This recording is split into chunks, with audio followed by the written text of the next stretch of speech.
宇轩，我们都知道中国有很多什么烂尾楼，结果这烂尾楼出大事，为什么？最近一直下雨，结果广西的烂尾楼淹水了。就我更没想到是，我们看到这个画面，中国人真的太厉害，我太佩服你们了。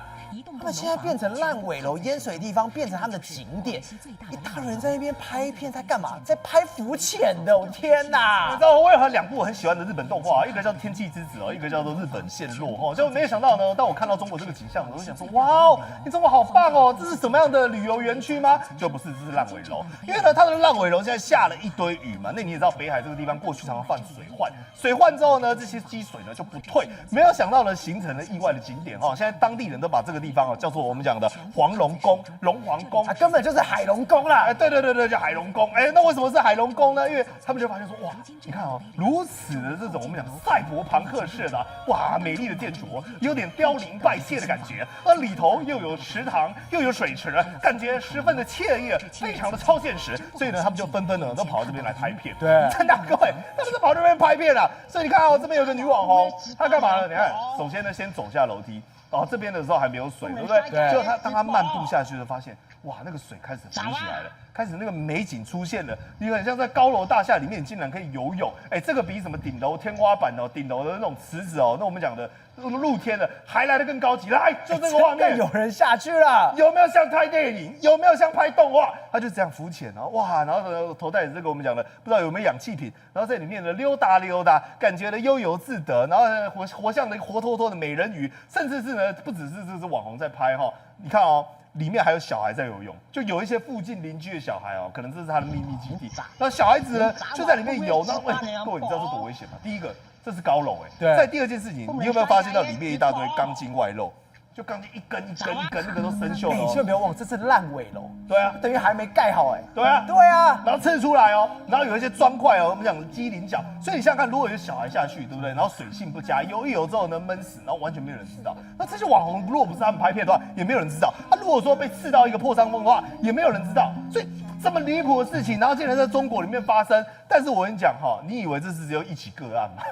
不是，真的还有别起，真的假的啦？恒大，我们讲最常讲到恒大，他之前盖了一个文旅城，对不对？是他的文旅旗，补了一层5期，因为他，然后呢，他的标语就写说，多少人梦想的家，如今成了这般模样。我想说，大哥，你误会了。你们过去的那个不是我梦想的，你们如今的模样才是我梦想都想不到的。谁会想到有这么情况？因为他全部的整个大水淹过龙王庙，真的都淹成一片。但是呢，中国人不愧是中国人，脑筋动得特别快。你知道他们想出了什么？知道吗？他们想出了这个叫做烂尾楼经济，是不是？烂尾楼经济就是利用烂尾楼来赚钱。对，你知道他们就开始原本有那种安管嘛，保安嘛，但问题是楼盖不下去了嘛，楼盖不下去，这些安管呢人还坐在那边呢，你知道干嘛吗？他把路口封起来。然后说你要进来的话呢，要收10块钱的这个入场费人民币。那10块钱的入场费人民币是为了什么呢？为了钓鱼。对，他们异想天开，那个池子有人放鱼下去，对，变成钓鱼场。对，台湾有钓虾场，他们钓鱼场。对，而且是大海般的宽阔。然后他就是这个安管呢，他就买一大堆鱼，然后把它撒下去嘛。然后也不知道鱼会不会鱼生鱼哈。然后呢，可能过一段时间之后，他就开放说外界来钓鱼。就你看，真的有人钓到鱼耶！我在开玩笑啊！那你看底下的钢筋，然后他在那大楼里面，然后他就开始在那边钓啊，这个挺好钓的，一尾接着一尾，所以他真的钓到。然后你知道吗？甚至是有苦主来，因为恒大它是不是断了？我们讲烂尾楼断炊嘛，断炊之后呢，它会一堆基线工程款，所以有一家厂商叫做同城建材，然后呢，他的说法我觉得挺精准的啊，他说这个吊场前期我们也提供材料进去，大家知道，他说这个吊场。他说他把烂尾的说这个钓场，他把它形容成钓鱼场。他说这个钓场我们前期有材料进去了，哪天我们要钓一下。那毕竟他们基线工程款都没给嘛，至少多钓几尾鱼来回本。而且我跟你讲这个钓鱼这个景观都有学问的。为什么？我们刚刚讲那个钢筋，对不对？全部都变成流刺网，然后它就这样变成是呢，这样一尾的这样持续钓上来。但是呢，我们不要讲说恒大这一间呐，连武汉这个烂尾楼，同样有积水。但你知道这个厉害在哪里吗？刚刚这是人家去放，我找了一个应该说是人工养殖，对，这个叫做近海渔业。为什么？自然养殖的。对，因为这是真的近海的鱼，所穿的太夸张了，我没有骗你，这个没有人放的，没有人放的。然后他说这个废弃了10几年了吧？那10几年之后，因为你知道山川景物会这样因此而变迁，就很多鱼呢就不知道怎么咻到这边来。然后你看到这个女钓客就在这边一直钓。但我平心而论啊，这些事情都非常危险，它也凸显出了中国的经济摇摇欲坠。哎，郑凤，我们刚刚看到什么？烂尾楼竟然可以变成观光景点，大家苦中作乐，哎，这生活已经过得非常惨。结果什么？大家看到《人民日报》现在竟然官媒哦，先搞一个高级黑。他说高级黑什么？他说形容啊，有一对夫妻生活也没有过得非常好，拿着15万，结果在这种军营前面把这个袋子放下。为什么？他们用他们行动支持他们的国防。心想，真的假的？有需要这么可怜吗？是人民日报这个党媒啊，他今天这个动作哈，其实就自证了中国的经济相当不好。为什么你怎样嘛？你看他今天做的这个新闻里面有个影片，他说啊，在山东的一个北部战区海军某支队营区的门口，有一个超市老百姓赶，他叫韩亮亮，一共应该没了哈，可以15万的现金人民票哈，去到位你怎样？去这个营区，对，干什么你知道吗？直接把这15万放在包包里面，丢在门口给这个士兵。他说我要支持国防。好，你知道吗？哎，这个将近台币75万，有吧？对，还蛮多的呢，还蛮多的啊。对啊。然后呢，接下来这个他说丢了就笑着跑走啦。我不知道他是要丢包是丢什么意思？是要车手吗？还是这样？好，接下来他说这个军人呢，马上就透过公安找到这个人啊，这个韩先生。韩先生呢受访的时候表示，他说：“哎呀，我们的军队他不拿群众一针一线，一水的攻也军队哦，很廉洁啦哈。他说战士怎么样都不肯收，但他重点来，他说他咪咪还笑着说，国家有需要，他人有难处，我还是会毫不犹豫伸出援手。意思的是讲啥呢？意思讲国家哈，这么欠对，所以连人民都觉得你国家缺钱，要捐钱给你部队啊。他里面不是讲再穷我再穷都不能穷国家，没错，原本非常感人，对，现在被说，哎，你现在是说中国经济真的烂透了，烂透了，央视自证的这件事情不是吧？那你看中国网友也很聪明，他马上就看破也卡丘了哈。一共这样，网友留言，一共爱我中华，鱼水情深，我跟国家密不可分啊。过人14梗哦，他说打日本我也捐款啊。还有人说这样的老百姓太稀缺，废话，不管在中国，在全世界，这种老百姓都很稀缺吧。好，那你知道中国呢？其实老百姓辛苦，他们官方也很辛苦。为什么？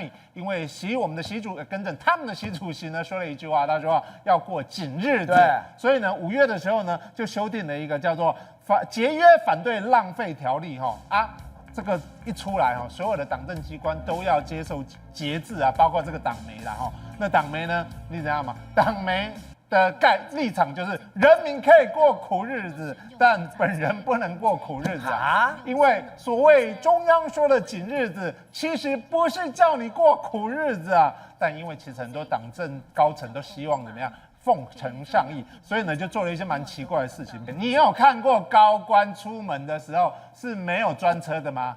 没有嘛，对不对？他现在不止没有专车，还说你要坐公车啦。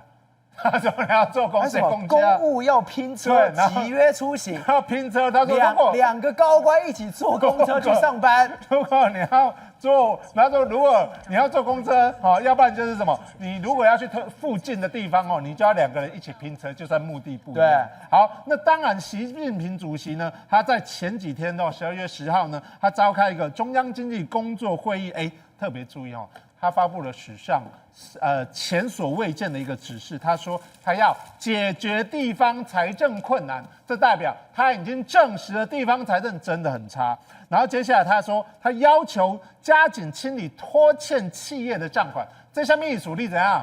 来造个正门节啦。对，我们以前都觉得咱哪去包政府的工程干没斗嘛，因为政府没斗，政府会两个的急嘛，对不对？就他现在这个意思是说，他说政府发包的工程，委托给你新建的工程，你这些包商都拿不到钱。记不记得中国共产党靠什么起家？农民，就是农民。我要斗。他知道，如果你的农民过不好，你们这些人就有可能成为革命的底气。革命的基础，所以他很怕现在动到农民工，有可能会影响到政权。那农民工过得好吗？看起来过不好。对，你可以看到第一个在北京，来，你有没有听过京东方？有吧？中国最有名的科技公司嘛，对，科技公司新东方连他都拖欠工资啊。哎，一堆农民工在外面喊说维权，钱给我拿出来。对，爱金啊，对，好，当然不止北京哦，还有陕西也是。陕西这个看起来大家看起来就比较心酸哦。他说哈，这些环卫工人就是清洁工，他在这个南湖公园里面罢工。来，